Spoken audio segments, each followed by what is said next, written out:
आणि या ठिकाणी आपण आंदोलन करत असताना माई परत करून त्याकडे बंद राहील जे या ठिकाणी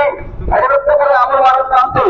यांनी जो आपल्याला या ठिकाणी सर्वांना सूचना केलेली आहे की आपण आंदोलन हे सर्व आपण घाटीच्या मागे चालत आपण म्हणतो आहोत आपण पुढेही आंदोलनाला मोठं बोलत असताना सर्व खबर लावली आहे कारण या ठिकाणी जे पोलीस वास्तव साहेब असतील त्यांच्या सर्व सहकार्य असतील या ठिकाणी आपण सर्व सहकार्य करत आहे त्यानंतर आपण सर्वांनी सहकार्य करावं या ठिकाणी आपण सर्व तरुण सहकार्याकडे उपस्थित झाला त्यामध्ये आमच्या घरामध्ये माता महिला माता वगैरे असतील तर आपण या ठिकाणी ज्या पाणी सोडून असेल तरुण सहकारी असतील शेतकरी असतील आपण सर्व उपस्थित झाला सर्व या ठिकाणी मी धन्यवाद करतो आणि या ठिकाणी पोलीस प्रशासनाला विनंती करतो की आम्ही या ठिकाणी जे आम्हाला आदरणीय अमर महाराज त्यांनी सूचना केल्यात त्या पद्धतीने अतिशय शांततेने मार्गाने आपण आंदोलन करावं आपण सहकार्य करावं अशी मी पुणे प्रशासनाला विनंती करतो। आज या ठिकाणी जो बेलसर फाट्यावरती टोल नाका चालू झालाय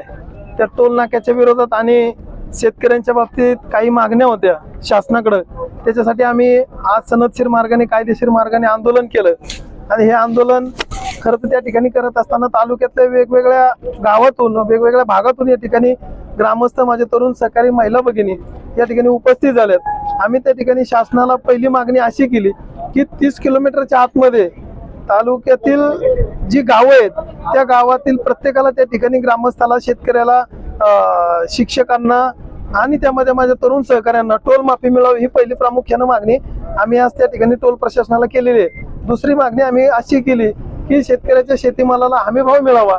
आणि स्वामीनाथन आयोगाच्या जे काही शिफारसी आहेत त्या केंद्र सरकारने ताबडतोब लागू कराव्यात अशा पद्धतीची एक दुसरी मागणी लागू केली। आणि तिसरी मागणी महत्वाची म्हणजे अशी की शेतकऱ्याला जो आर्थिक ताकद देणारं म्हणून ज्या पिकाकडे पाहिलं जातं ते पीक म्हणजे कांदा आणि आज कांद्याची अवस्था पाहिली तर आपण खूप वाईट अवस्था आहे आणि म्हणून कांदा या पिकावरील जी निर्यात बंदी केंद्र शासनाने लावली ती निर्यात बंदी उठवावी आणि शेतकऱ्याला त्या ठिकाणी कशा पद्धतीनं कांद्याला जास्तीचा भाव देता येईल याचा विचार करावा अशी एक आम्ही मागणी राज्य शासनाकडे आणि केंद्र शासनाकडे केलेली आहे। आणि लोकशाहीचा चौथा स्तंभ म्हणून ज्या पत्रकारांना आज समाजामध्ये पाहिलं जातं त्या पत्रकारांच्यासाठी सुद्धा ही टोल माफी त्या ठिकाणी संपूर्ण असावी अशा पद्धतीच्या विविध मागण्या आम्ही या आंदोलनाच्या माध्यमातून या ठिकाणी प्रशासनाला केलेल्या आहेत। निश्चितच मला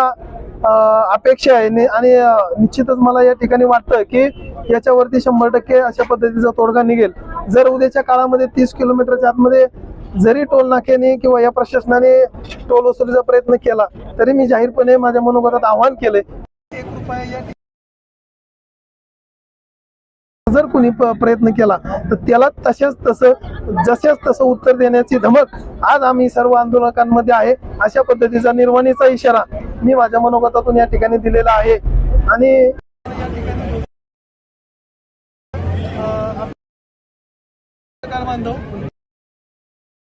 उपस्थित झाला तुमचंही मी मनापासून आभार मानतो, पोलीस प्रशासनाचा आभार मानतो। दुसरी एक आंदोलकांची महत्वाची सूचना अशी होती की या ठिकाणी टोलच्या उजव्या साईडला एक तक्रारवाडी म्हणून गाव आहे परंतु त्या गावात जात असताना तेथील ग्रामस्थांना फार मोठ्या प्रमाणात त्रास होतो। इथून गाडी काढायची परत पुढे जायचं वळवायची गाडी आणि मग या सगळ्या प्रक्रियेला अर्धा ते पाऊण तास लागतोय। गावात जायला 2च मिनिटं लागतात परंतु टोल मधून बाहेर पडायला अर्धा पाऊण तास लागतो। त्याच्यावरती सुद्धा टोल प्रशासनानं योग्य ती दखल घ्यावी। आणि दुसरी गोष्ट की अँब्युलन्सच्या एका ड्रायव्हरचा मला 2-3 दिवसापूर्वी फोन आला होता की अँब्युलन्सला सुद्धा इथं सहकार्य केलं जात नाही। तर माझी टोल प्रशासनाला विनंती आहे की बाबा अँब्युलन्स मध्ये इमर्जन्सी पेशंट असतात त्यांच्याकडे त्या ठिकाणी हॉस्पिटलला पोहोचण्यासाठी वेळ कमी असतो त्यामुळे टोल प्रशासनानं योग्य ती दखल घेऊन कमीत कमी वेळेमध्ये ती अँब्युलन्स तिथून टोलच्या बाहेर काढून देणं ही प्रशासनाची जबाबदारी आहे आणि तशा पद्धतीचं काम प्रशासनाने केलं पाहिजे। जर या गोष्टींवरती जर त्यांनी नाही उपाययोजना केला तर उद्याच्या काळामध्ये आज जे आंदोलन शांततेच्या आणि अहिंसेच्या मार्गाने चाललंय तर उद्याच्या काळामध्ये या आंदोलनाला निश्चितच चुकीचं वळण लागण्याशिवाय राहणार नाही एवढं मी आपल्या चॅनलच्या माध्यमातून प्रशासनाला सूचित करतो। अनेक स्थानिकांच्या आधार कार्ड दाखवूनही टोल पडतोय अशा तक्रारी येत आहेत काय सांगाल? नाही निश्चितच अनेकांना सुद्धा आधार कार्ड दाखवलं किंवा सांगितलं मी या गावचा तरी त्या ठिकाणी टोल वसुली ही केली जाते। म्हणूनच या ठिकाणी जी अन्यायकारक जुलमी पद्धती